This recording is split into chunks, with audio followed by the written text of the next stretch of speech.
There it is.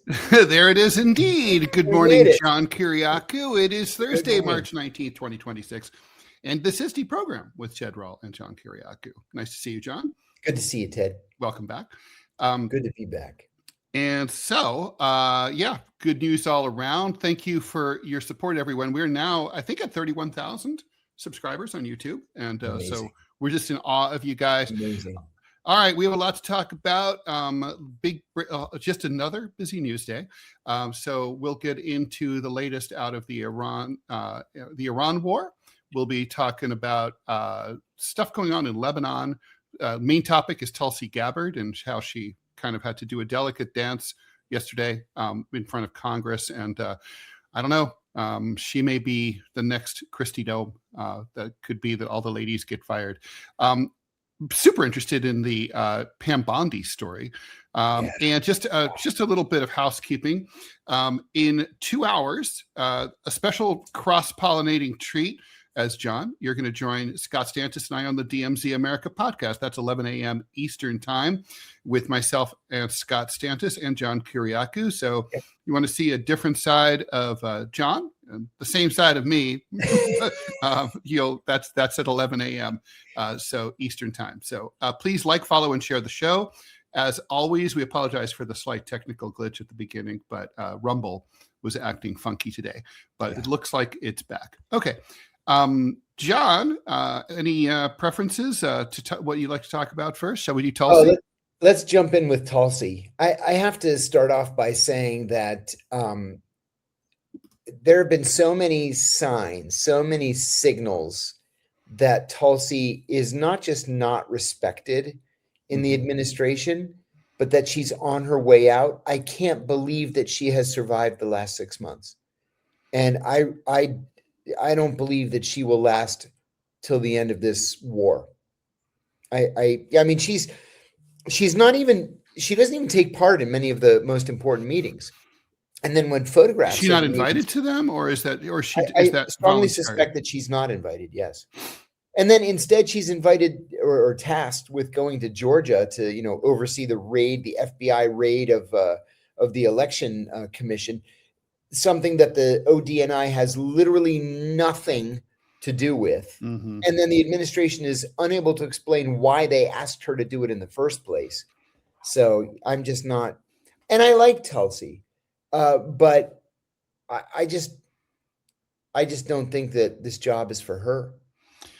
I don't disagree with a syllable that you just said. So yesterday she was called before Congress. And she was asked about the two key assessments that were given as the main justifications for this war. Yeah. Number one is that Iran was 2 weeks away from a nuclear weapon, according to President Trump. Number two, and the CIA and other intelligence agencies concluded that that's not true at all, that Iran was not working on developing a nuclear weapon, was not rebuilding its nuclear enrichment capabilities at all. That was their assessment. Trump also claimed that Iran was 2 weeks, I guess they're 2 weeks away from everything, from building long-range intercontinental ballistic missiles that could reach the United States and nuke John and I in Washington and New York, respectively. Right. But that's not true. Not only were the Iranians at least 9 to 10 years away on that point, they haven't even started it, according to the intelligence community. She was asked about that. She didn't at all, to her credit, throw the CIA under the bus or anything like that. No, she didn't. She took all the heat. The heat herself. I would say that, basically she was really between a rock and a hard place. She acquitted herself as well as could reasonably be expected, short of, issuing a resignation letter. There's kind of like nothing much else she could do. She didn't lie under oath. She told the truth and basically confirmed the, everything that she knows. And in doing so, she exposed the president as a liar. And because, the lie here is not, nobody knows what the Iranians are up to except the Iranians. The lie is the certainty. I always say that about, in 2003, we know Iraq has WMDs. The lie is not whether they have WMDs. The lie is your certainty. And, saying, oh, they're 2 weeks away when you don't think they're 2 weeks away. That's a lie. Yes. So That's right.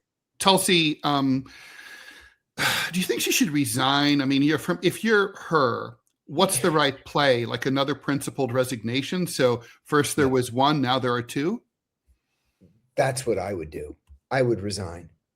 Listen, she's just going to be beaten about the face and head on this issue. There's no upside to her. Her job is to protect the president, her political job. And then at the same time, it's to tell the truth to the president about what the intelligence is saying. So, I mean, you can tell the president the truth and then lie to Congress, I suppose. You're not supposed to, but you can get away with it. Either way, Congress knew she was lying. And so she took it on the chin, almost as much as Mark Wayne Mullen, or whatever his name is, took it on the chin from a member of his own party yesterday, Rand Paul. But we can talk about that later. John, can you chat a little bit more about that now? Because YouTube, we're not live on YouTube, and I'm going to try to fix that on my end. I can't find us. I think, are we on Rumble? On Rumble either. Oh, let me see if we are. No. Okay, so let me see if I can add us through StreamYard here. Okay. We may have to start this completely from scratch because we're just talking to Twitter at this point. Yeah. And Twitter, we love you. We do. We love Twitter. We do. Okay. No time to. Okay, I'm just gonna hit this. Hopefully this will work. Oh God, I have to create a Rumble stream, really? Ah! Oh, shoot. No. It's like so annoying. Yeah, we're just not on air, John. I have to create a Rumble stream. All right, let me just see. I kept hitting refresh. Nothing was happening. Fuck. Okay, all right, hold on. Create new live stream.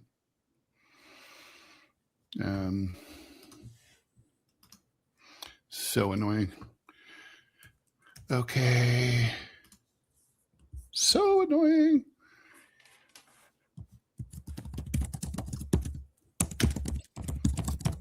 And you have to enter everything like, yeah. You know what I mean?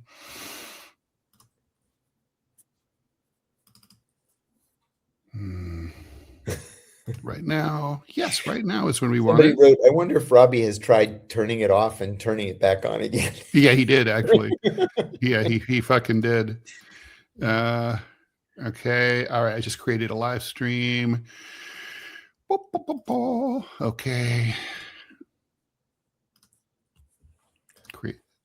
Okay. Oh, Robbie wants us to pop him on. Okay, hold on. Or we are on Rumble. Okay, good.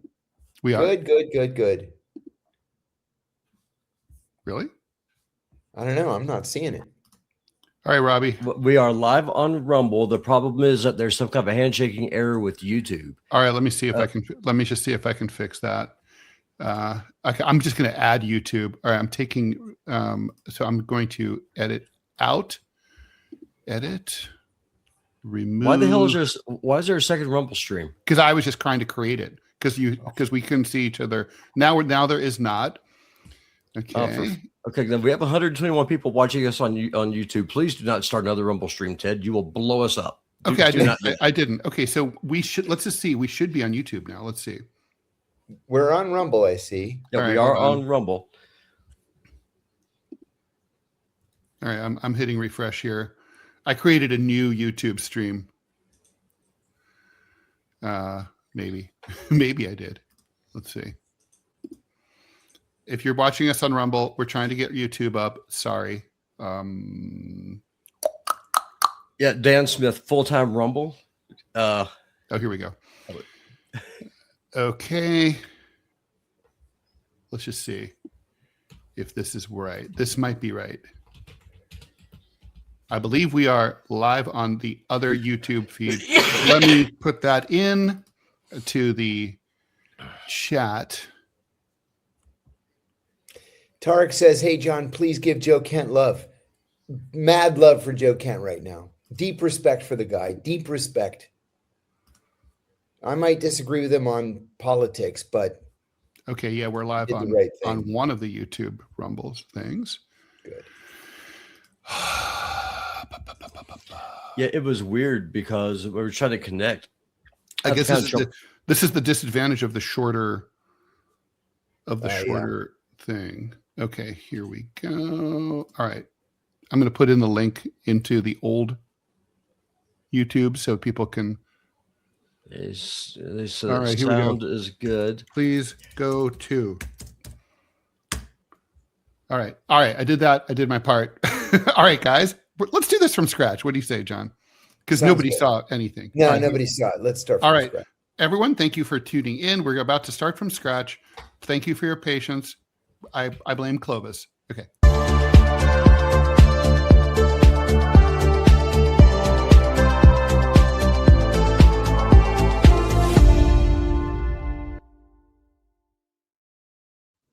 Well, hello. Welcome to DeProgram with Ted Rall and John Kiriakou. 13 minutes late, better than never. Rumble Studio is having all sorts of glitches. If you're watching us on YouTube, please bear in mind that we had to bring you guys over and create a new refresher, a new stream. We will fix all that on the back end a little bit later on. But for now, you can still see us. Thank you so much for your patience. Rumble came up a little bit faster. Anyway, this is DeProgram for Thursday, March 19th, 2026. If you're watching us on X, we apologize for doing this all over again.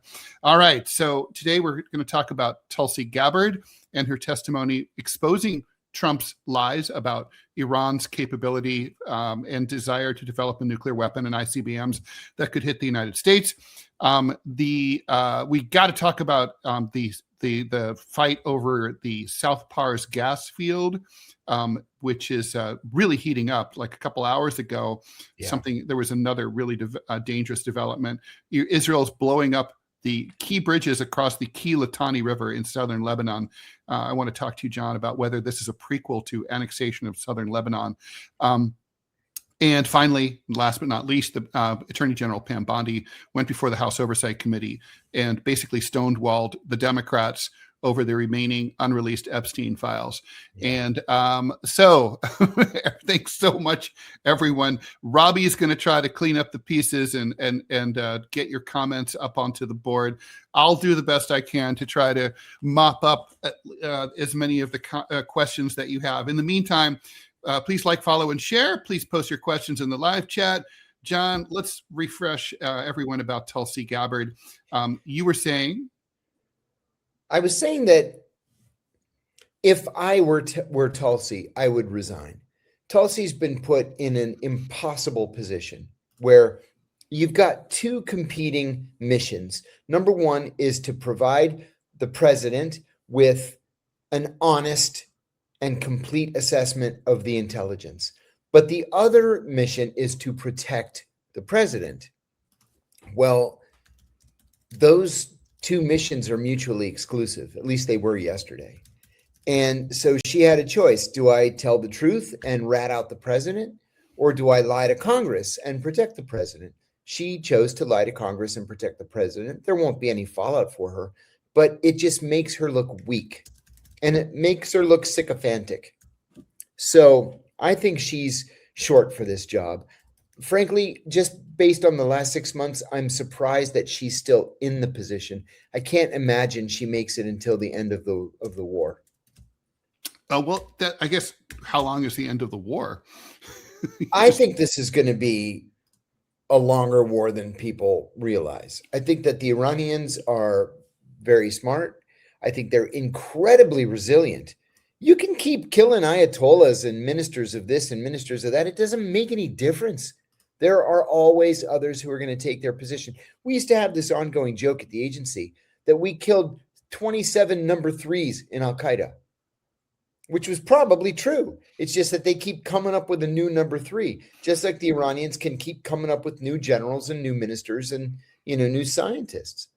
So decapitation strikes are not it, as the kids say. No. So basically, the key casus belli in this war, and of course, a lot of them have been given, and we talked about that. But the big ones that Trump himself is focused on is that, according to him, and I don't know if he's getting this from Bibi Netanyahu or if he's just making the whole thing up or what, was that Iran's going to have nukes they were going to have nukes within 2 weeks. That was unacceptable. And they were also going to have ICBMs within 2 weeks. So 2 weeks, starting in 2 weeks, the United States was going to be vulnerable. And since Iran was inherently evil, as soon as they got it, they would use those nukes. John, I have a question, because I literally just drew a cartoon to this question and about this for next week. North Korea's had ICBMs, and they've had nuclear weapons for years. They're more erratic, I'd say, than the Iranians, and they're more of an enemy to America than the Iranians. Yet they've never used one. So where does the idea that if a rival power were to get a nuclear weapon with ICBMs, they would automatically use it? Where does that come from? It comes from the pea brain of Bibi Netanyahu.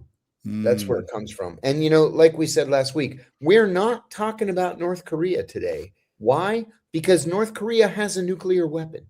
Correct. Nobody's going to mess with it. And until Iran gets a nuclear weapon, everybody's going to mess with it. It's like Oprah. Everyone gets a nuclear weapon. Mm-hmm. You remember the old Bugs Bunny cartoon where, Bugs starts by smacking Yosemite Sam. He smacks Yosemite Sam with his glove, and Yosemite Sam pulls a knife, and then Bugs pulls a gun, and then Yosemite Sam pulls a bigger gun, then Bugs pulls a cannon, and then next thing you know, there's the planet Earth, and there are two guns pointing it at each other. So good. I get it, but in the end, you don't destroy each other when you have nuclear weapons, because then you end up just destroying yourself. Mutual assured destruction. Yeah. That's it. Well, okay, so we have a very unfortunate thing that happened. It looks like some of the super chats vanished from the early part of the YouTube show. So I see one, and I think we should go ahead and grab that.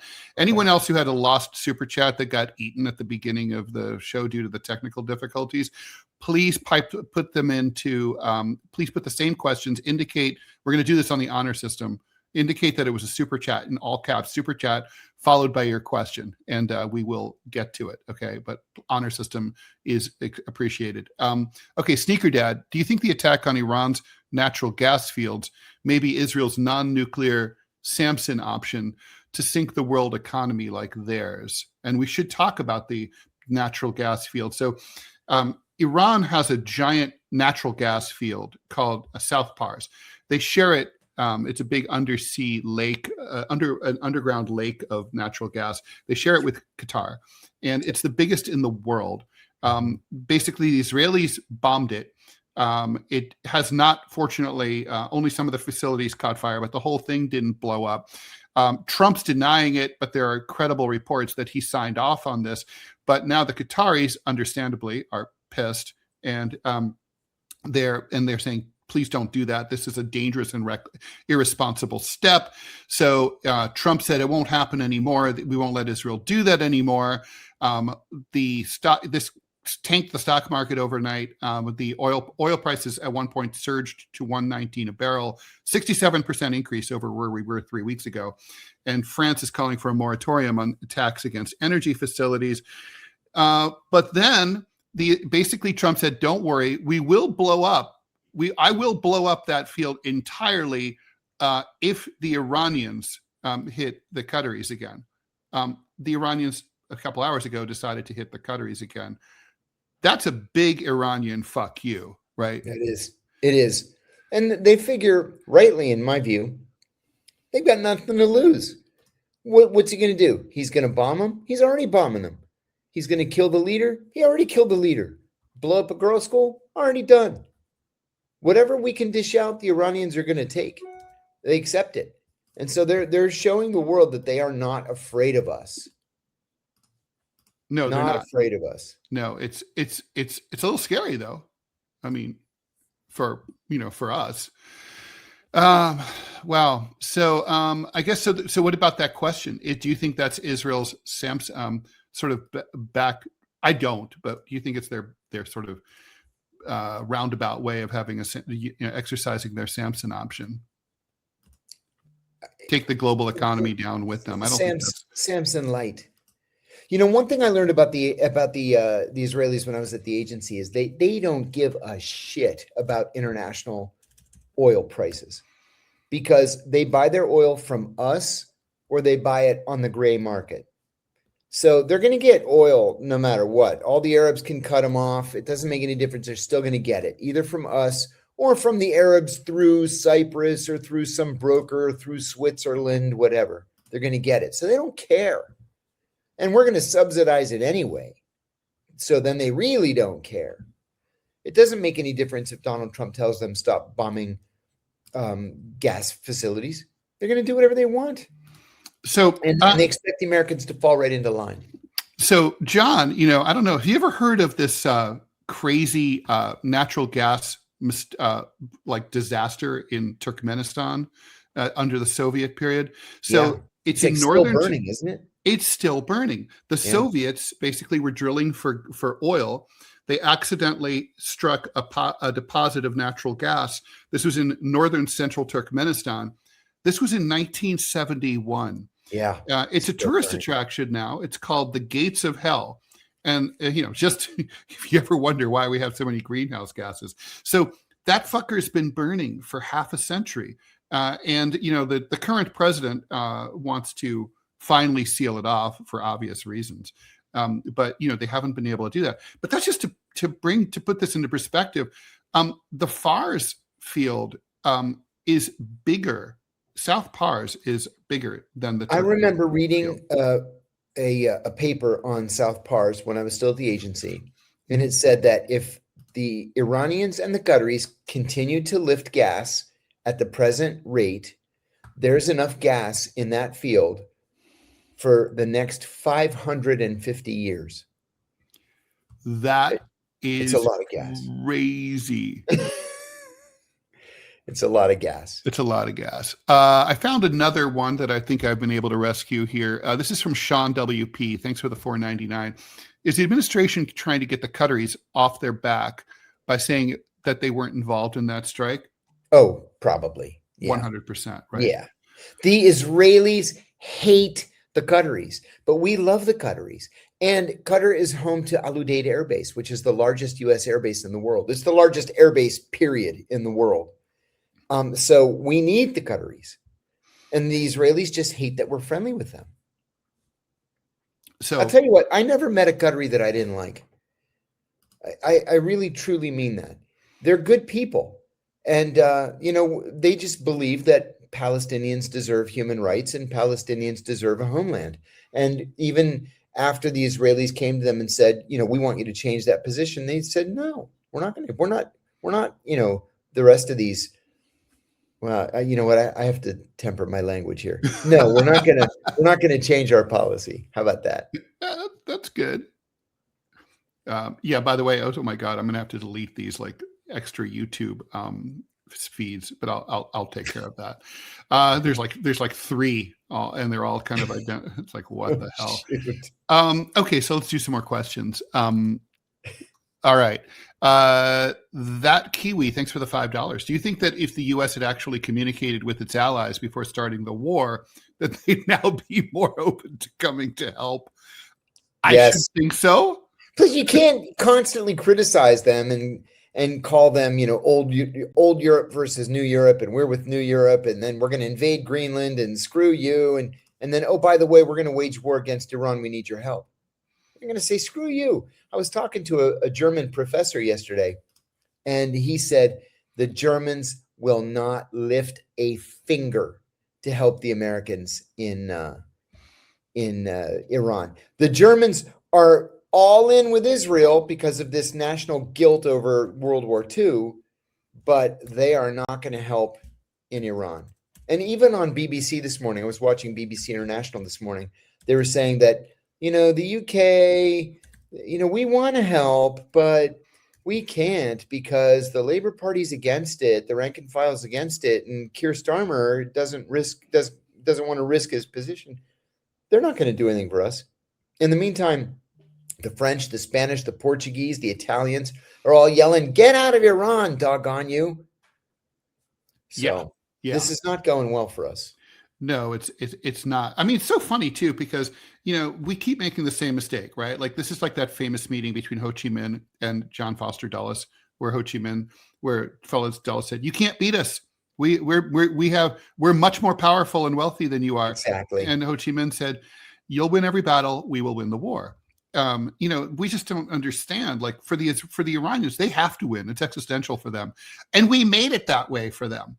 Yes, we did. So, yeah, and coming in with the Israelis is such a mistake. I mean, it's so many mistakes. By the way, if you're just joining us, we are.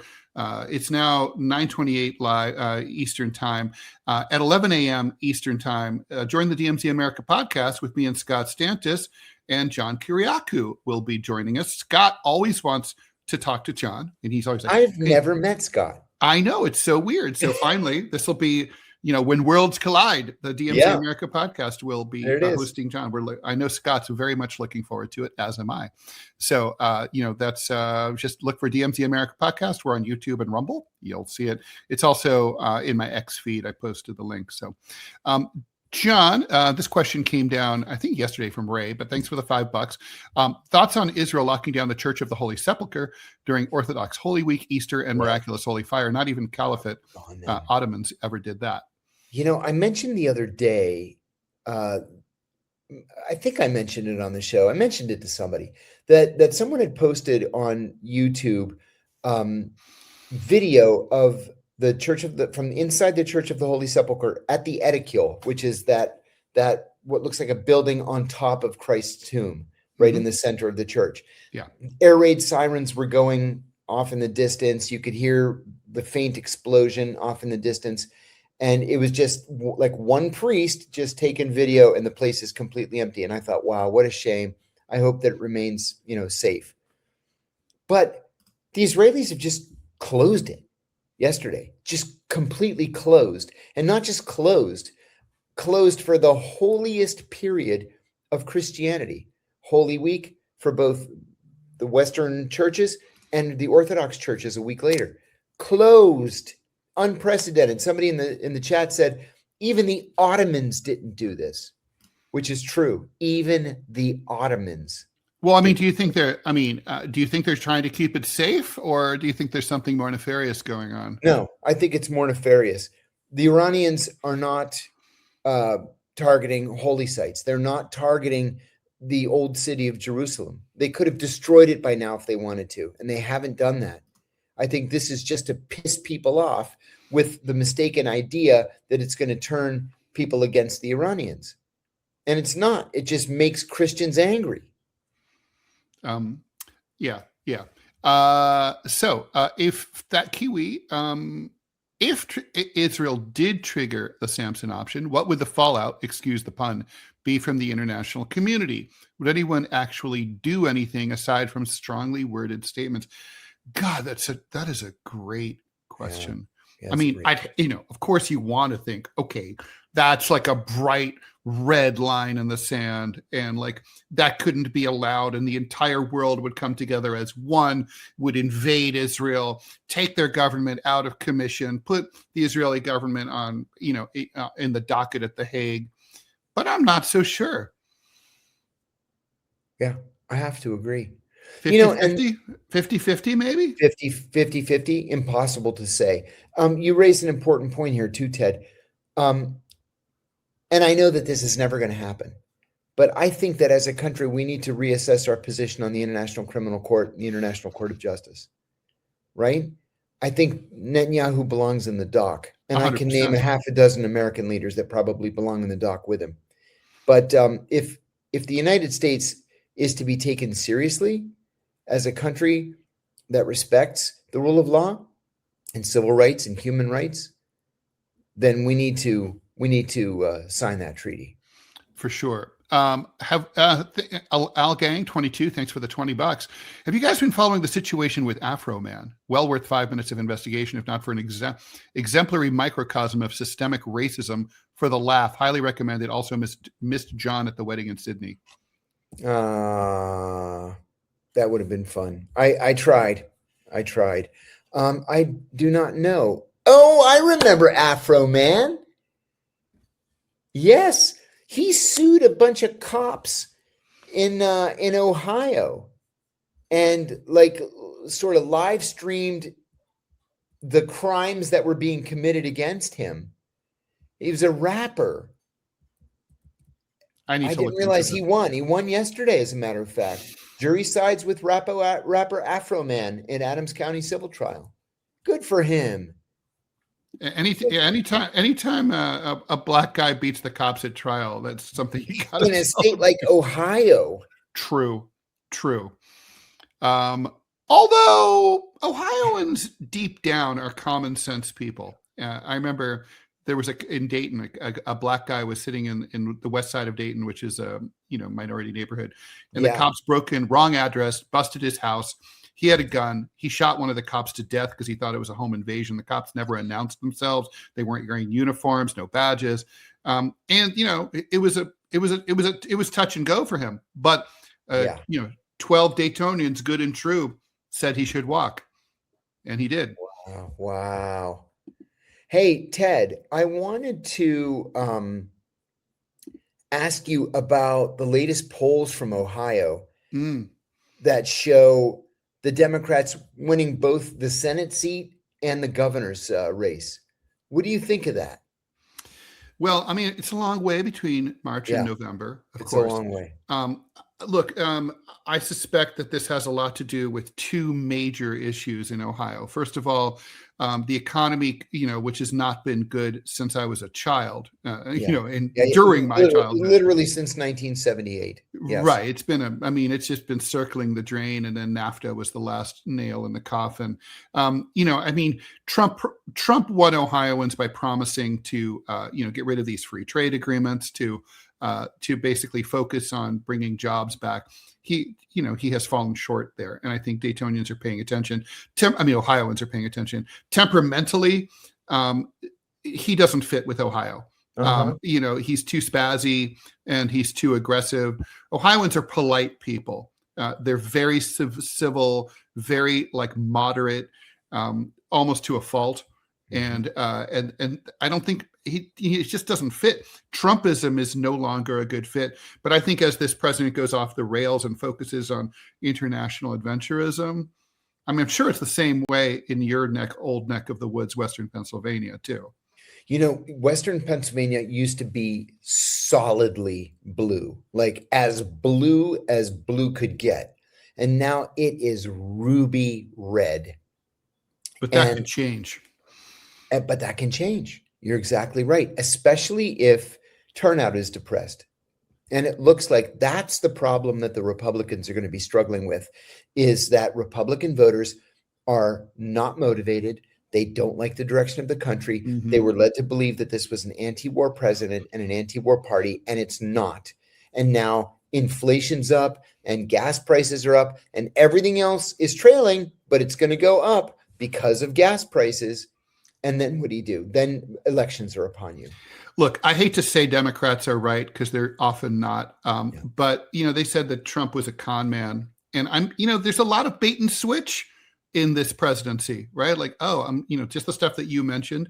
And now the they're chasing down the Save America Act. And it's but they're promoting it like it's a voter ID bill. It's not. It's not a voter ID bill. Voter ID, I vote for voter ID. And did you know, I didn't know until yesterday that the Republicans attached onto the very back end of this Save America or Save Act, whatever it's called, they attached two riders, one to ban trans women from women's sports, yes, and the other to ban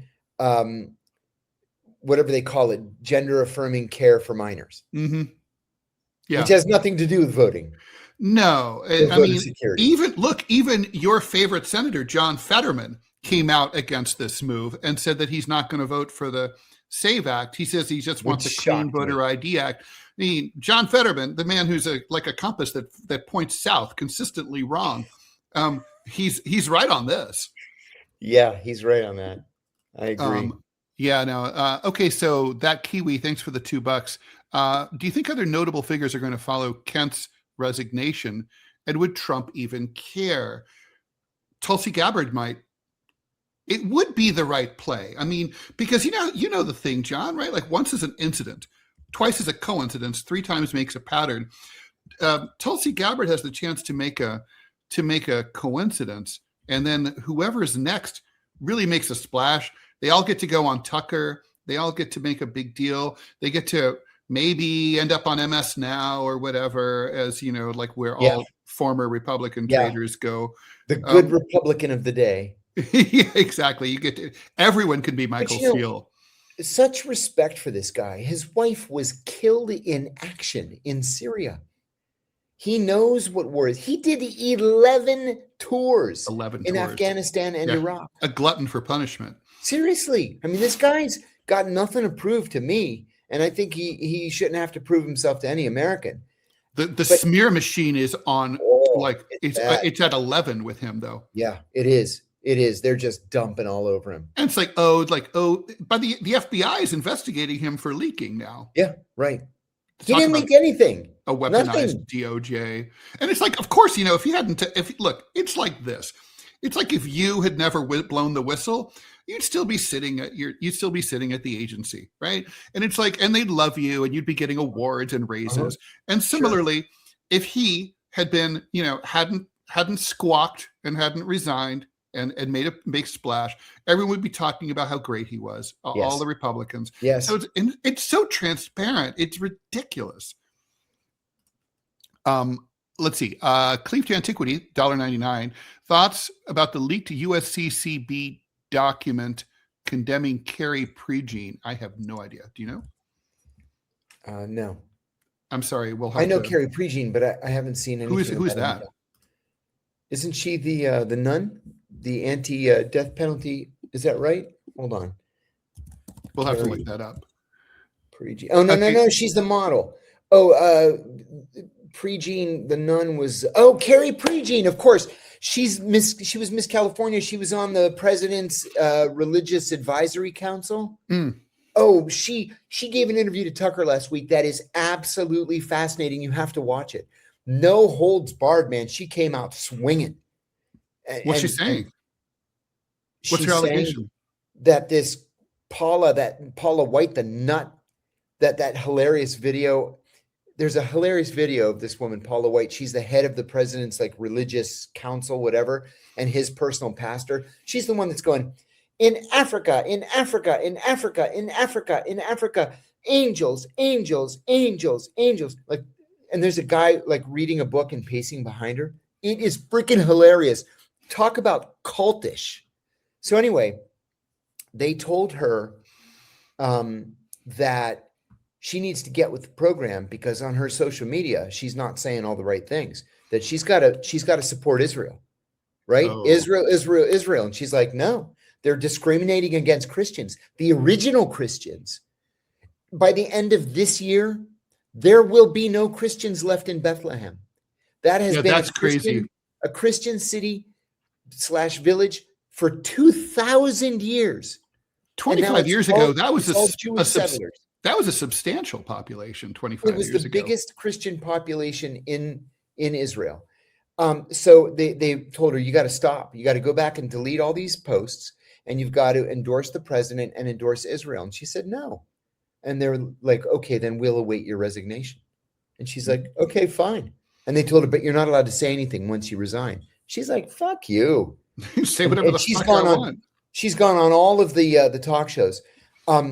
Now people are saying, hey, this is what a Republican Senate candidate should look like.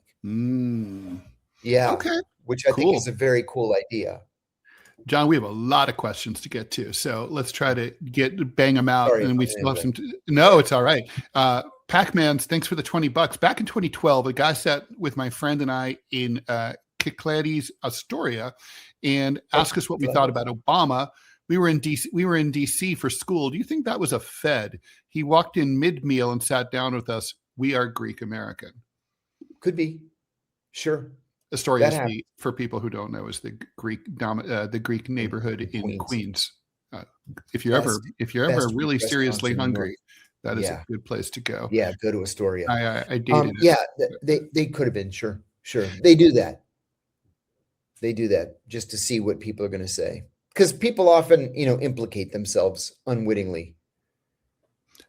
Just a random, I appreciate Edison's comment here. Just a random thought. I find it strange how almost 90% of the time people only address John in questions when Ted is a major part of this show.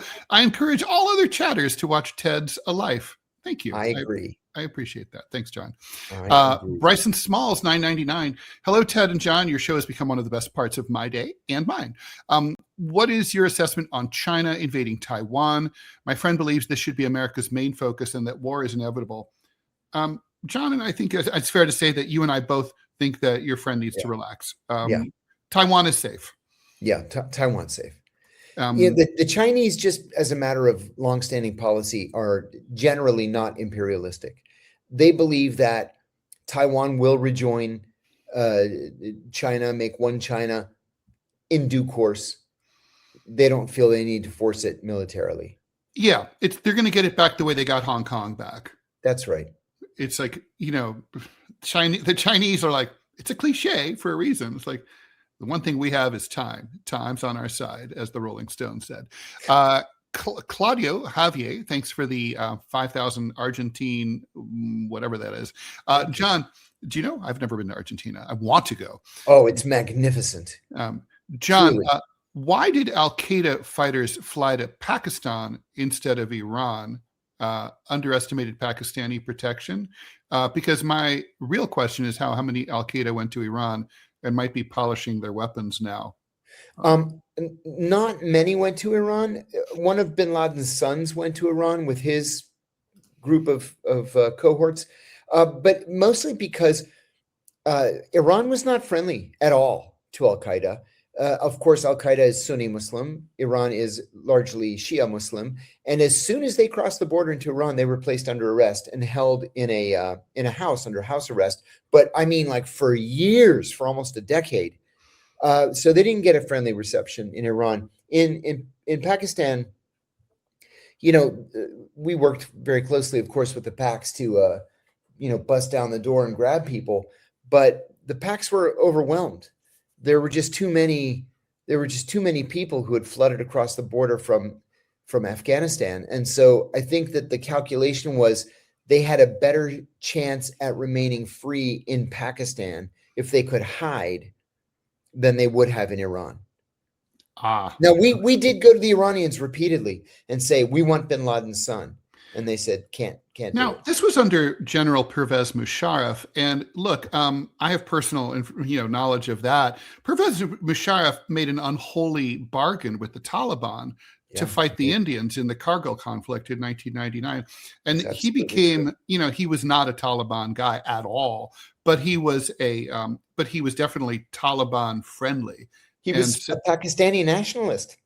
And if that meant joining forces with the Taliban, then by God, he's going to join forces with the Taliban. He was really a pig that way. Really, truly. I can't believe we gave him money. John, there's breaking news. The Pentagon just issued a request for the Iran war. They want $200 billion more. $200 billion more. That is correct. I will read this story. This is from the Associated Press. So they're very reliable. Okay. The Pentagon is seeking $200 billion in additional funds for the Iran war. A senior administration official says the department sent the request to the White House. According to the official, it's a blah, blah, blah, blah, blah. First, the new funding request first reported by WAPO. Asked about it, Hegseth did not directly confirm, saying it could change, but said we're going back to Congress and our funds there and our folks there to ensure that we're properly funded. It takes money to kill bad guys. Apparently, it takes a lot of money. Well, now but that's only going to last 100 days. Just what I was going to say. But also, there's also indications that they're sending more aside from the 2,500 troops, they want to send thousands more. Sounds to me like they want to do the Karg Island operation. Do you think I don't think the Karg Island, I mean, I think it'll certainly annoy the Iranians, but I don't think it's going to reopen the Strait of Hormuz. Do you? No. Because the Iranians will still be able to fire at stuff that's passing through there. And like we said day before yesterday too, if there's one thing that the Iranians are really good at, it's harassing ships with fast boats. Yeah. They're really they have good drones and they have missiles. And let's talk very quickly. I think we can dispose of this in about 30 seconds. So the Litani River is a key landmark in Lebanon. It basically, I don't know, it's roughly the bottom eighth of cuts off basically the border. It's the northern border of the bottom eighth of Lebanon. And traditionally, the Israelis kind of view the Litani River as sort of like whenever they want a buffer zone, they invade up to the Litani River, and they kind of like keep that until their operations are over to protect northern Israel from attack. The Israelis just blew up all the key bridges that cross that river. What does that tell you, John? I think they're serious this time about a buffer zone. I think that they fully intend to make all of the area south of the Litani River a no-go zone for everybody. Like permanently is my take. Yes, permanently. Don't forget, they've got Israeli settlements that are practically right on the border with Lebanon. It's just too dangerous for these settlers to live there, and the Israelis want to continue expanding settlements. And so the best way to do that is to clear out the southern eighth of Lebanon so that Hezbollah can't fire these small rockets into the settlements. And, the Israelis have been talking about this for decades. They just never actually did it. Well, now that they've got fully 1/9 of the entire population of Lebanon on the road as internally displaced people, now's the time to implement it. I mean, it's like Gaza 2.0, right? I mean, where are these people supposed to go? They're being bombed out of Beirut, the biggest city in the capital. They're being pushed out of the south. I mean, I guess it's just could we see another Gaza style mass carpet bombing genocide? I mean, Lebanon's a lot bigger than Gaza. Yeah, I hate to even say yes, but we both know the Israelis. So yeah.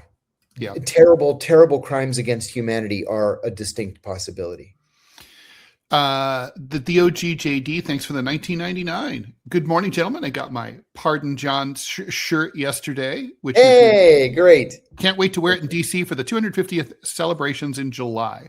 Question for John: what's one thing I can do daily to develop a glass half full mindset like yours?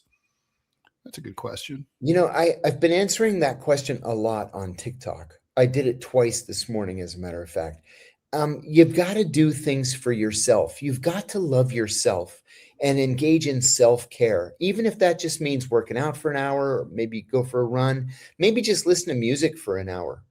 Music makes me so happy. Yeah, something to divert your attention from, these terrible events that we talk about every morning here on the show. Do something for yourself. Get a massage. It's an investment. It's true. Yeah. I never regret getting a massage ever. Never.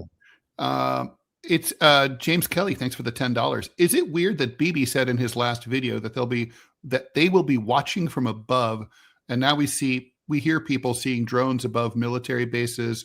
Am I crazy? Including in Washington, where both Pete Hegseth and Marco Rubio live. You think it's drones? I don't think they're Israeli drones, because drones don't have that much range. No, I unless they're Israeli drones launched from, the Israeli embassy. I think this is about satellites. What do you think? Oh, yeah, definitely satellites. Yeah. Soden, thanks for the 1999. Good morning, John. The forgotten war in Sudan. The rebels are taking control due to the straits being blocked. UAE can't get weapons and other items to the opposition. What are your thoughts and what other ramifications you see happening? Isn't that an interesting point? The Saudis and the Emiratis are very, very angry with each other right now, to the point where there's a very serious and unprecedented split in diplomatic relations between the two countries, to the point where they're fighting proxy wars against each other. We've focused on Yemen. But there's a proxy war in Sudan as well. Soden's right. This is going to be a problem, and it gives a major leg up to the Saudi government to arm its side, which is the Sudanese government. Robbie's got a message for our viewers. Okay, hold on. And Robbie, before I forget, do we have an ad? We do. I will pop it up here. So right, just a real quick request for y'all. If we miss y'all's super chats, either because of the technical issues earlier or just because it's just busy, if y'all email me the super chat, preferably with a screenshot, just makes life easier. If not, just send it to me at westglaciergaming@gmail.com. I will make sure I get submitted, gets pulled to the stack the next day for the fellas here. And also, if there's ever any kind of problem like there is this morning, it's almost always has to do with the handshaking error. If y'all come, if we're supposed to go live on YouTube, but you don't see us, come over to Rumble. 9 times out of 10, we are live on Rumble before YouTube goes up because the stream originates here and then gets rebroadcasted. So that way you're not missing anything. Thank you, Robbie. Yeah, that's a good advice. Also, this is, by the way, for people who are irritated by the countdown that I do edit out, but it takes a few hours to do that. That's why we have the countdown. It's for the handshaking so that we have time to get all the streams synced up. Yeah, and this morning what happened, I need to figure out why YouTube rejected the stream key from Rumble. YouTube would not let us stream from Rumble over to YouTube like what they normally do. I don't know if it's because of the lawsuit going on or what, but what lawsuit? It's interesting. So basically, YouTube is being sued in a couple of different court cases, one of which has to do with how Google AdSense basically has a monopoly on ads and how they were working with the global consortium of advertisers. And YouTube and Google basically push out all the competition. They control the ads. Okay. And so Rumble is suing them, saying that they for antitrust stuff. Yeah, 100%. Because they control the space. Well, they inflate the prices. Well, don't worry, guys. We are streaming right now, not through Rumble Studio. We're streaming through StreamYard, so we can still get to YouTube, and that's not going to go away. All right, Robbie, please put up that ad, and in the meantime, I'll answer a question. Thank you. Okay, so yesterday, this reminds me, there was a leftover $50 donation from Quincy Brown.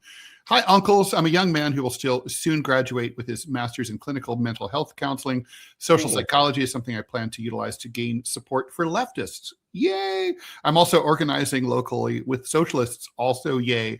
It's great to see a fellow lefty in Ted. However, the important question is, what are some ways in your experience, Ted, to win over people like Robbie? Robbie, I would love to hear your thoughts as well. As always, thank you, Robbie, for running the show, Ted for bringing awareness to Americans, and John for standing up for what he believes in. After all, a man who stands, well, we get the picture. I don't have the rest of it. I would read the rest of it, but I don't have it. Robbie, do I ever convince you of things? Yeah, you have. I read your book. And if you want to change my mind, you do it by making an argument. You don't do it by calling me a Nazi. It's pretty straightforward.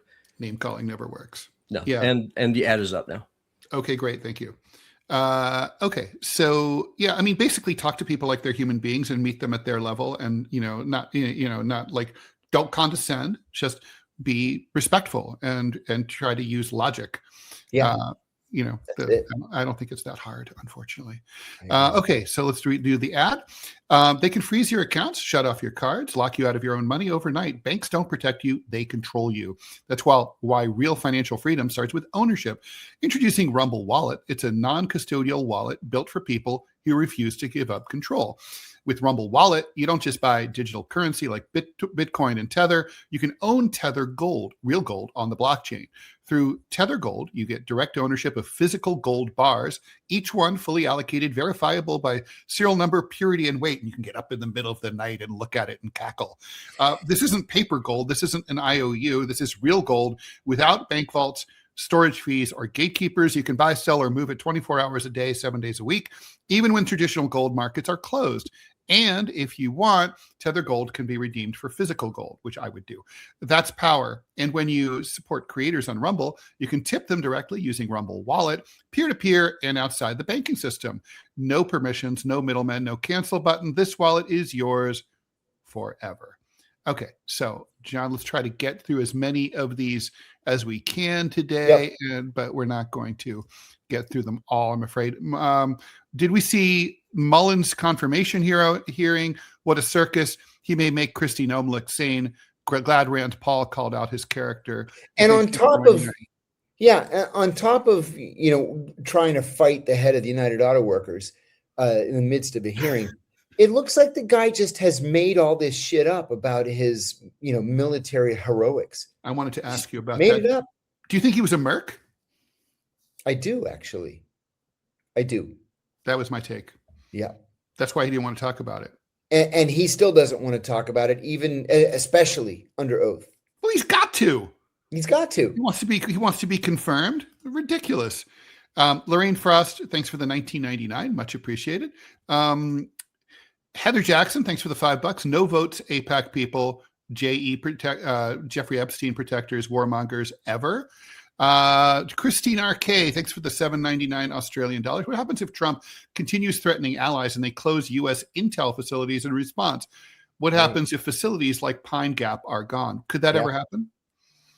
It could. It's unlikely because other countries always take a longer view than we do. They know that Donald Trump's only going to be president another 2.5 years. And so they're just going to buckle down and hope for the best. Father Timothy Curran, thanks for the 1999. John, thanks for highlighting the plight of the indigenous Christian population of the West Bank. Did you see the article Ted Cruz posted that was directed at Orthodox and Catholic voices in the conservative space? Ted Cruz is a cultist who has no connection whatsoever to Christianity. He's a nut, and we should dismiss him as a nut. Adams, thanks for the 10 dirhams from the Emirates. My previous super chat got skipped over. Robbie, please try to fix that. That Julius fellow, thanks for the $9.99. Don't know if it was discussed. Will the Russian oil and possible envoy be allowed into Cuba? Thoughts on how that will play out? I would suspect it will be allowed into Cuba. Yeah.